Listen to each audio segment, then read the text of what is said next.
our first kitchen crash. I'm so excited. We're here with the gorgeous Kirsten. If you're in our private group, you'll have met Kirsten before. She's one of our most supportive of our customers. She's bought so many of our kits, I think more than 20, 24, something like that. And we've only been open 5 years, so you do the math. And she only has 2 kids. So she's been absolutely amazing and become a friend of mine, and she just supports me in the group, and we just thought it would be so fun and completely right that Kirsten was our first ever kitchen crash. So the way the kitchen crash is going to work is we're traveling all over Australia. This year we're going to do one in every state. There'll actually be a chance for meet and greets for those people who don't get to do a kitchen crash. And each time we're going to bake a cake, we're going to learn some tips, we're going to meet some families, you're going to get to find out a little bit about Kirsten, and we can have a chat and have some fun. And you can also probably get a few tips watching me with Kirsten make the cake, and maybe you'll see something and think, oh, I didn't realize that was the way to go. So if you haven't seen one of our boxes before, that's the cake we're making. First error of the day. And you can see the first cake we're going to make. This is our kit, and the first one we're making is our brand new kitty cake. So this was only made in the last couple of days to bring here, and this will be the first time it's been seen on video. And this is the one we're going to make today. You can see here is its lovely template, and everything comes in the kit. So you come with your icing and your cake mix and some gloves. Please wear the gloves if you do not want to be a red hang-down mother. I don't. Some little cutters, all of your fondants that you need to make the cake, food colouring, candles for that last minute rush to the shops, and this is our disposable baking box. You actually bake it in the box it comes in, and it's non-stick and awesome. You also get yourself a cake to break it on. This one has silver for whiskers. And you get yourself you can order a rolling pin and cake slice if you'd like one. So we are going to get started. We're super excited. We're going to find out all about Kirsten, and we're going to start by cutting the cake and getting started. See you soon. So the first thing we're going to do is we've taken the cake out of the disposable baking box. You can just fold down the sides. You cut around the edge just to catch any frays, cut under the bottom and take out of the box. Kirsten has some fancy doobie whatsit, which I don't use one of these. I just use my knife. But being a 22 cake baker of Cake to the Rescue, she's got her doobie whatsit. But if I use a knife, it goes wonky. So let's have a look. So basically, she just pushes it through and creates it, and then you just tidy it up. Yep. So what we're going to do is I'm going to cut out our template for our cake kit and also get the fondant ones going at the same time. So what made you start baking cake kits, Kirsten? We were out living on a property out in Boomai, New South Wales. Yeah. And I spent a lot of time on Facebook because I was in the middle of nowhere, and I came across one of your kits on a Facebook page. And I thought, I'll give that a go, and the rest is history. I think I ordered my first one in March 2012.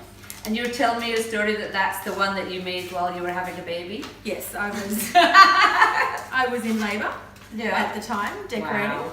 That's commitment. Yeah. Well, that's how easy it was. Aww. Awesome. So we have this one, we have it already there. So now the trick is now to actually flip your cake over. So even though you can get it flat, the other thing is not to worry about the fact that the corners fall off. Some people, especially if they get a mound, they cut it till it's literally here and you lose so much cake. The reality is when you flip it up, you can just fill in the holes with icing. And half the time when you put the cake on, you lose the corners anyway. So don't stress about getting it really flat and wasting a lot of cake. So, and also if you're finding you're getting a dome on, maybe you put down the temperature a little bit, put it lower in the oven, and then that'll work out better for you. So now we've got it perfectly flat thanks to Kirsten's doobie whatsit. You can do it with a knife. And now we're going to flip it over. And what you can see is you get this perfect top edge. The reason that's also good is for icing and for crumbs. So one of the silliest challenges of cutting out your Cake to the Rescue is that this template, the templates can sometimes roll over or they roll the corners. Now I've seen some people stick it with skewers, which is pretty smart. But to fix it. Yeah, I tend to just kind of crumple it a little bit in honesty. And then you want to put it in spot. The trick to doing your template is really holding it vertically, like this, not like this. And that way you'll get a much better cut on it. The pressure. Yeah, I was going to say the pressure. The pressure now. Okay, let's talk. You'll never notice your cake. So what's your favourite cake you ever made? I think it would have been the zombie one. I did that for my nephew's 30th last year, and I was just really happy with how it turned out. It was the first one that didn't sort of give me major grief or tears in the kitchen. I think that zombie one is actually probably one of the higher level ones. Is it? Because it's got the 2 lots of icing and it's got the fondant that peels over it. But no, I loved that one. It was really hot here in Dalby at the time of that party. So the brains melted even more, which just sort of played in with the, I went too far there. Good. Played in with the theme of it. Having 2 sets of hands helps. This doesn't it? We're done? Just about. Beautiful. So the good news is we have the extra little spares that you can do. So if you kind of sometimes you can get to the bottom corner, but this one's perfect, but sometimes you need to just take that corner out if you're not going far enough, so it's beautiful. So remove all the spares, of course, for icing. Ta-da! Yay! Yay! Okay, so the next step is going to be icing the cake. So we're going to pop this one over onto the silver board and we'll take a look at the icing. Now we're going to do the icing. Kirsten was saying to me that the icing's always one of those things that she feels like she's never quite sure whether it's right or not. I have a couple of tests for it. You know that test you do with making meringue, tip it up a little bit? The other thing is, so you can still see though it's still quite malleable. You shouldn't be like pulling it out. The other thing that tricks it, to be honest, is that when you put it onto the cake, if the first bit you put on lifts a little bit or doesn't stick, or you put it on the side and it falls off, you already know you need more milk. That's my problem. Yeah? That's the one that I So do. you put it off the side and it goes... Sometimes it's just not quite fixed properly, but most of the time it is really that it's just you need a little bit more milk. The biggest thing is can you see that this is light grey icing? I've hardly used any food colouring, which means that I hardly needed any, there was no liquid going in it, which means I might have needed a little bit more milk. If you're going to do red food colouring, you can use like half the bottle. And by the time you've done that, there's no need for milk. You see what I mean? So you really need to keep it dry at the start, put the red food colouring in and see what it's going to do, because it can go a little bit nuts. So that's the test. So the other big trick for icing, and I think the biggest thing I say is it's not like spreading butter. It's not like this. The trick is to glide over the top of the cake where you're never actually putting any pressure on the cake itself at all. So basically the icing is putting pressure on the cake and therefore it's sticking to it. So you put I put about half in because you do have to do the sides, but you start with the top. And can you see that because I'm pushing it, you're not even really ever touching the cake itself.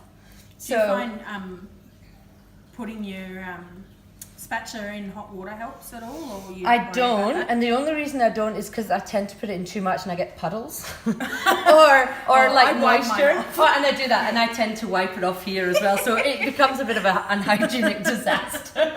So no, it's snorting. So I tend to just do it this way. Some people I know with certain cakes that people do, they want it perfect. I might at the end do that, but I wouldn't at the start. The other time I might is a 3-dimensional cake. If I'm really struggling with a 3-dimensional cake, I might. But I feel that it affects the texture of the cake. Yeah. So can you see that there wasn't a chance of getting crumb in the top of that cake? Maybe right? I don't put enough on in the beginning. Yeah, maybe that's my issue. You can see that that was never going to get a crumb in it, ever, because you're not actually ever exposing the cake to the knife. Do you see what I mean? Because you're only exposing the icing to that. So that's the big trick. So the trick is... Make it look so easy. It just... And then once you know, you're like, oh, that's how you do it. But see, I do that? Because I watched your video Yeah. that you did, and it just never seems to work as well.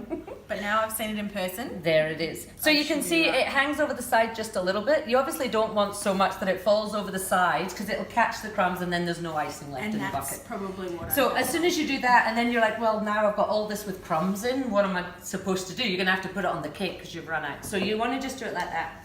Then what you do is you take another section of it.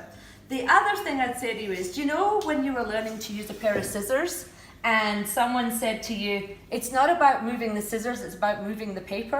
Do you know what I mean by that? So if you're cutting out something with scissors, it's actually the paper that you move, not the scissors. It's the same when you're icing the cake. So you could use this.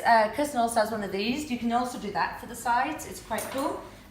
So basically what I do is I actually sit it over that corner because the corner is the other spot. I push it to the bottom and then I do that. And the first one I do is I stop because can you see that's already coming away a little bit?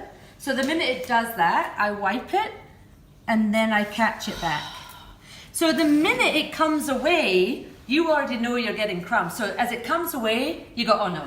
And you come back and you put some more on and you go, well, I'm not going to do that because that's where the crumbs are. And then you put it back and you come some more. And so basically you're not even touching. The other terrible places for crumbs is that corner. So we're also going to go around and can you see back and forth and you can pull the bit off the top, back and round. See, Kirsten's having a moment. 24 cakes in, Kirsten's like, could you have come earlier? Just a couple of years earlier. Lou would have been awesome.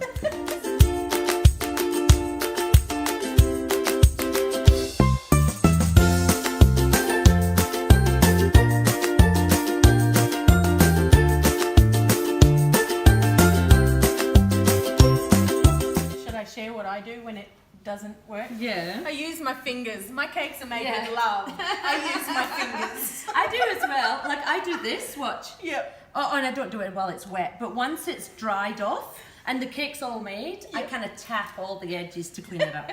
Okay, so now... Mine is sort of like... Yeah, mold it right. Mold it. If it's doing that, you need more milk. Honestly, if you're doing that, you've basically got butter and icing in like a thing. So yeah. Okay, so another trick: corners, pain in the butt. So don't ice the corner first. Ice back to the corner like that. Ice to the corner, and then clean off your palette knife. And with all that big fat excess, kind of do that, and then come off the corner. And then you won't get that thing. Trying to go around the corner, all the icing ends up on two sides and you get a, do you see that? So that would be a moment when I would be pressing it with my fingers. So I'm gonna leave that. The other thing is if you try and tidy that up now while it's soggy, you're more likely to pull it off. If you leave that, finish the rest of the cake, it'll dry a bit and then you can kind of tidy it up once it's stuck a little bit.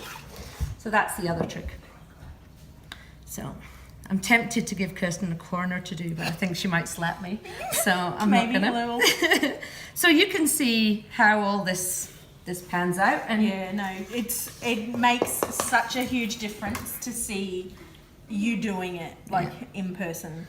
It's so funny because I'm really not a baker person, but there are certain things because I've been doing this part. Look, I got some crumbs there, and can you see I've managed to. So basically when I get something like that, I just take it off the top and leave it over there. And that's my do not touch crumb section. And then the same at this, I actually need more icing for this. See, so you're kind of overdoing it. And see how you're kind of pushing it over and filling it, which is completely the wrong shape, but you're never gonna get any crumbs. And then afterwards, we can tidy it up. So you can see the cake's not really super thingy at the start. All right, and then, for the people who like to make it all perfect, you can do the dragon thing, but since I'm terrible at that, I never do that. So what I do, and I'm going to take off all the sides, so I tend to pull it back into the middle like this to get the shape back a little bit. And then I like to, especially because this is an animal, but say we weren't going to make this fluffy, which you know we are for the kitty, I would go like this, and I would say, there is my ear, there is my other ear. So I've seen cakes where people just do that and it just looks like a background and it's never going to be the shape of the cake. I know that the fluff of that kitty cat does this. Kitty cats tend to come down and then in the middle I'll just kind of mess it up And then if I was coming in here, I would then round it because a kitty cat's face is round. If you had a snout, I would put a snout on if it was a thingy, but with this one, we're just gonna round it all out. And at least then you can see that there's my ears and here is my cake. And that's it. And then we can clean around the sides. I'm actually gonna use Kirsten's little mini one, but you could do this. I call it a butter knife, and I hope that's not a British saying. Are you talking about the like the bone handled knives? I guess that's what it was in the old days, but a butter knife is just what you use for dinner. Just a flat, flat dinner knife. No, not a cooking knife, an eating knife. Yeah. Is the one that I use. So again, for this, guys, because I'm pushing it round, can you see that you don't have to create the circle because moving it is creating the circle for you? That's what I mean about letting the board do the work. Yeah. Go around. I've kind of got a bit of a dodgy bit there, so I'm gonna put a little bit back on top of there. It's so funny having you guys watch me do it because there's obviously things I do when it's my own cake in my own kitchen. So normally, you know how you've got these like little cavities here where you want to say, well, this is the bit. Normally, you could do this with a knife and go in here, but you've got to be careful not to crumb it. What I normally do is I just stick my finger in there and I go, and that's how I do it. So, but you can sort of do it like that. If you've got a clean finger, I don't see why there's any reason. You're just not allowed to lick it afterwards and then continue. But that's how cakes are made with love, isn't it? It is, exactly. Thank you. Thank you, love. That's how they're made at my house. That's why when people say, do you ever give them to charity? I'm like, I'm a bit messy in the kitchen. So there we go. Okay. I get a point and I just go in and I press phenomenally hard, like you're putting pressure on rather than smearing, and you can kind of shine the board as you go along. I think you've done a video. A little video on it before, yeah. And you can see even just as you polish the board as you go around, it makes such a difference. Even at the end, you can do this when you've finished your cake. You can polish up the board a little bit more.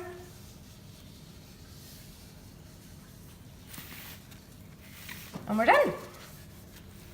Easy peasy. Ta-da!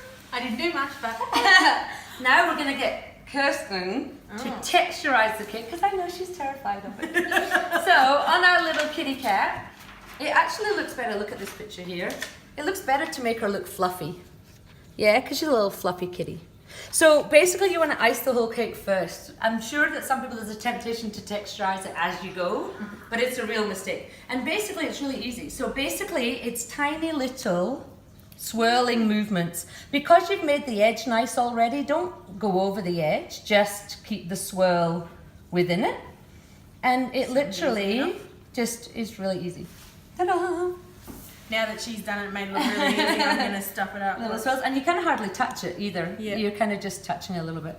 The other thing that happens is later, if you put something on there and then you move it, you might want to re-swirl a bit because you can end up with one bit where you put your thumbprint in and the rest of it has a swirl. You don't do like the edges first, you just... I tend to, yeah. I probably tend to come round and I would start from that corner. Okay. And kind of do it that way. Yeah. But it doesn't really matter at all. It makes a huge difference, doesn't it? It's a genius. Done. Natural. So sometimes when I'm lazy, I don't do the sides. But since we're here, you can then just do it to the sides. But bearing in mind there's less icing on the sides. So for the sides, I tend to just kind of pat it. Do you see like that? Yeah, see? You can move less. And just pat gently where I take all the icing off.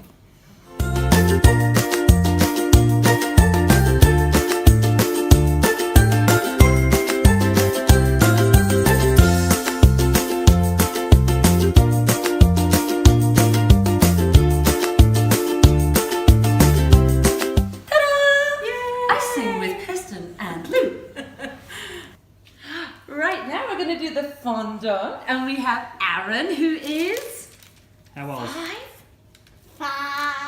And we have Alana, who is 8. And they are rolling out some fondant like busy bees today.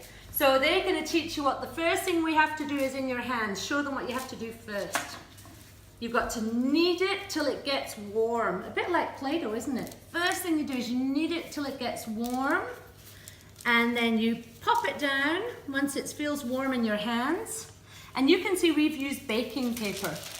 In every Cake to the Rescue kit now, we put baking paper so that you can roll it onto the table. If it's really hot and sticky in the summer, you can add a bit of icing to your fondant, and that will allow it to get a bit not as soft. Sometimes certain colours like black that has a lot of food colouring can get a bit softer. So, and now you put them on the table and you can roll them out. Perfect. You start in the middle and you can roll them out. Beautiful. Hold on to your paper. Do you know what you can also do? You can put a little bit of water under your paper when there's two of you. Beautiful job. I'm going to leave you to it and we're going to do the eyes with your mama, okay? See what you can come up with. Okay. So, I've been kneading. now we're going to make our eyes of our kitty. Often with kits there's a few things. Often with eyes you'll see that on the recipe card it says hand roll and flatten, especially when the shape of the eye doesn't matter that much. If it says that, it's worth doing it, and it normally says that when the eyes are small, maybe only about this size. And that's because if you try and cut round, you tear them, they get zigzaggy and they get a rough edge. So we're gonna get you, Craig, to come on down to the bottom here, and I'm gonna show you what it really is about. So I'm gonna do one, actually I might just get Kirsten to it straight away. So I'm just cutting around. what we want to do is, we want it to be a little bit 3D. So the first one, the eyeball, can be quite thick like this. Don't feel like it has to be really thin.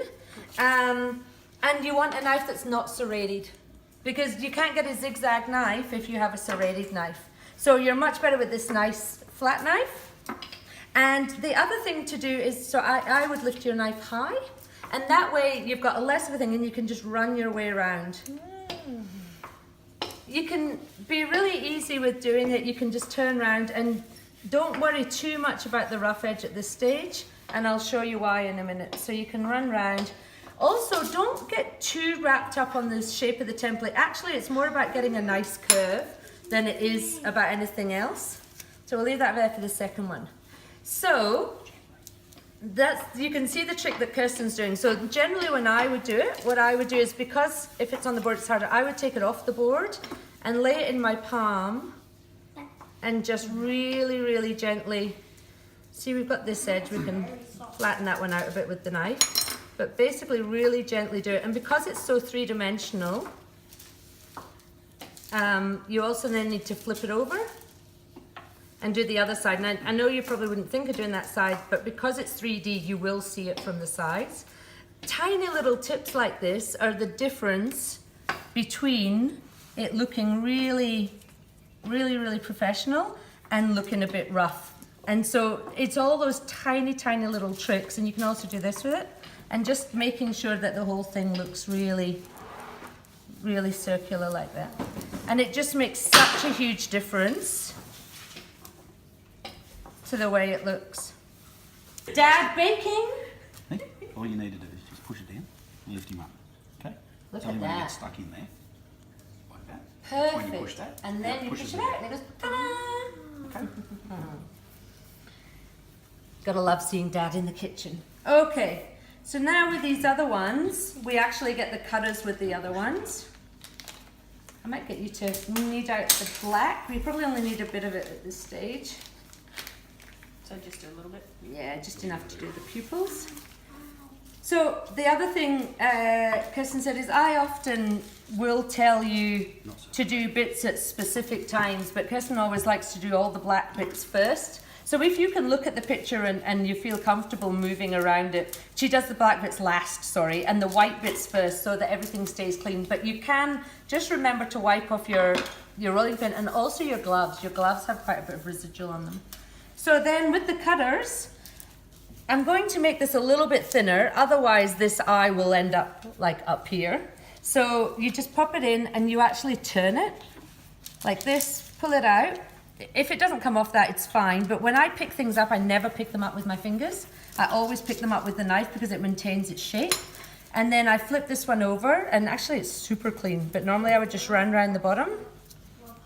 and pop it on here. On these eyes, you'll see on this cake, it's quite, they're kind of squashed in a little bit. So the trick is, even though you've got the round cutter, to take it and then just to do this around the edge there. And that creates a little perfect small. Now, another thing I find is you get like a rib in it sometimes. So sometimes I roll it. Yeah, I just throw it aside. I roll it and then I flip it over. And because you often get the rib in the top from the rolling pin, so I flip it. Put the other one in. See how that one's got more of a rough edge? Just, you've got to touch it so, you've got to barely touch it, because otherwise you do deform the shape. So we put the other one in. We flatten off the edge there. And that's our two little eyes. And then we have the perfect pupils. They're actually quite close, you can see, to this edge here. Up with the knife. Look, fast learner. Perfect. And pop it on. Beautiful. That's one in there. And then again, just that little bit of that flatten of the edge. And you have your two massive eyes. So can you see that just getting those smooth edges makes such a difference? And the eyes are really cute and three-dimensional. Also, this thing here, I call it the shine. It's that little bit of light in your eye. You see it in a lot of characters now, a lot of Japanese characters especially. So you just hand roll the little balls and just pop it on the edge, and it's just a little shine in the eye. It's perfect. We'll just push that down. Can't see that bit. And a little bit of, another little bit of shine. Two shines, and the little eyes are ready to go. Yay. And now, Baker Girl Kirsten will show you how to make the perfect little mouth on your kitty. No pressure. Okay, so we've, Lou has kindly rolled it out for me, and now we just, it doesn't matter the whole length, again with the eyelashes that Lou did the other day. So if we just cut down the middle, use your, the flat of your knife. Oh, it's alright. Oh, I've probably made them too long, haven't I? But you can trim them too. Yep. So if you need to trim them, it doesn't matter about any of the lengths. And then, so you, as Lou said, you've got to try and keep the thickness of these the same as this. So if it's too thick, you just squeeze it up, because you're not going to see it from the top. I might just, yeah, you get a similar look to it. yeah. And then trim your excess. I'll start. No, that's probably going to be way too long. Yeah. And you're set. And there it is. That's the kitty's mouth. Yep. Okay. So to give you an idea of the actual size, we've just placed the bit that I cut before on the template, and I've just so that you can see the lines of the template, and I've just cut the ends off, and there you have it. That should fit onto your cake. Perfect. So the next thing we're going to do, guys, is we're going to add the whiskers. And this is a little tip. There's quite a lot of things where you have to put whiskers or silver things in. So the trick with this really is, if you just lay them on, you're going to do this all day. You're going to be here. The other thing people do is they wedge them in like this, and actually it lifts up the icing and it lifts up the cake. So I know it sounds like a really basic thing, but the really trick is just to create yourself a little 90, like a little angle, and then literally just push it down, and then it can sit on the top of the cake. So then when you go to do a second one, the other thing is not to then, I wouldn't like put them this way. You really want them all coming from the same spot. And because you've got that little hook, it's really easy to get another one in, and you can just pop them in just like that. Then what you can do is you can either, if you like your whiskers long, you can keep them long. And then the other option is, and then if you just push down the end, and then, but the other option is you can just go in with a pair of scissors. Oh, look, come back out. Trim. Put that one back in. You should be able to trim them while they're in there. Trim.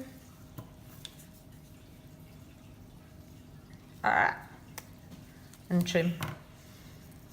And then you've got them all one length, except that this bad boy could do it a little bit more. There we go. And then you've got your three little ones perfectly in, and then they won't fall out every time you try and go to the shop. Hey, there, we're now finished our kitchen crash. We've had the best fun today. Look at our beautiful kitty cake. We've all had some fun making it. It's actually new to the range and I think it's going to be a big hit today. So we'd like to thank little Aaron, who's 5, Alana, who's 8, Kirsten's husband Mick, who's very old, and my beautiful friend Kirsten, and she just supports me and it's been such a dream today, and it's a big deal to have someone in your kitchen the first day, so thank you so much. Did you have fun? Yes. Awesome. Making a cute little kitty. It is very cute. So we've got to say, what's we're going to say? We've had a kitchen crash!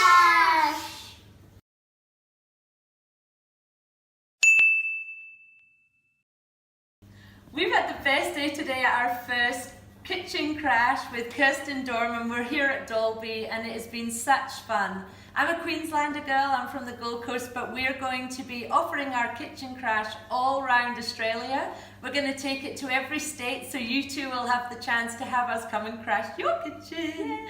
So if you would like to have us come and crash your kitchen, you can have a look in the post. You'll have all the details there. There's a link to how to enter. You don't have to be someone who's baked over 20 cakes like Kirsten has. You might be a new person that's baked 1 cake, or you may not have even got up the courage to bake your first cake yet. But you would love us to come. With all the notes are there. You can show us why you think you're our biggest fan, and have some fun and consider coming along. The other thing to remember is you don't have to have some big fancy kitchen like Kirsten, who just got this beautiful new kitchen. It can be any kind of kitchen, so please don't feel that it has to be super special. You can also go to a friend's kitchen, it's not a problem at all.